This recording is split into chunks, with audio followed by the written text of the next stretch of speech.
মাননীয় স্বরাষ্ট্রমন্ত্রী মহোদয়, আমি আমার মা আসিয়া, আমি আমার মা রামেসার হত্যার বিচার চাইতে এসেছি।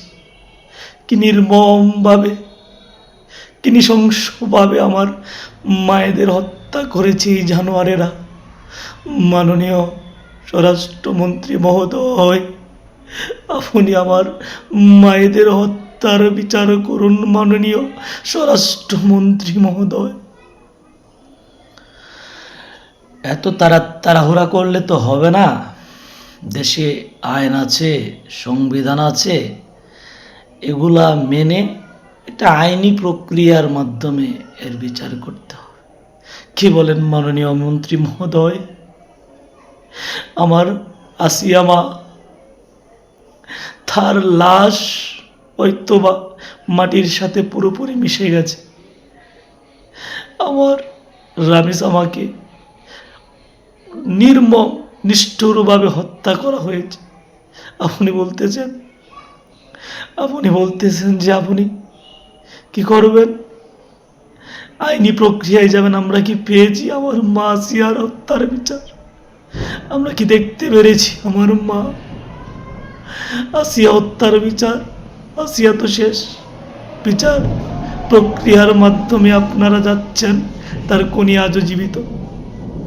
আমার রামেশা কি পাবে? আমার রামেশা কি পাবে তার গুণের যথাযথ বিচার? পাবে না। স্বরাষ্ট্রমন্ত্রী মহোদয়, এমন কিছু করেন যাতে একদিনের মধ্যে আমি আমার আসিয়া মায়ের, আমার রামেশা মায়ের হত্যার বিচার দেখতে পারি।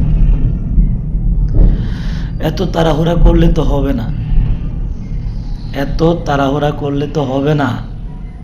দেশে সংবিধান আছে, আইন আছে, বিভিন্ন ধারায় দেখতে হয়। হুট করে তো আর আইন পরিবর্তন করা যাবে না। আমরা তো আর মধ্যযুগে নেই, আমরা সভ্য যুগে আছি।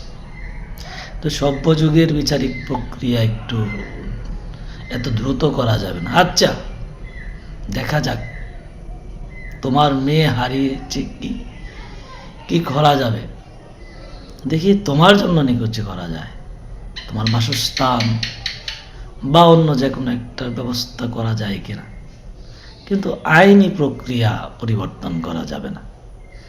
এটা সংবিধান মেনে, দেশের আইনতন্ত্র মেনেই করতে হবে। এত তাড়াহুড়া করলে হবে না।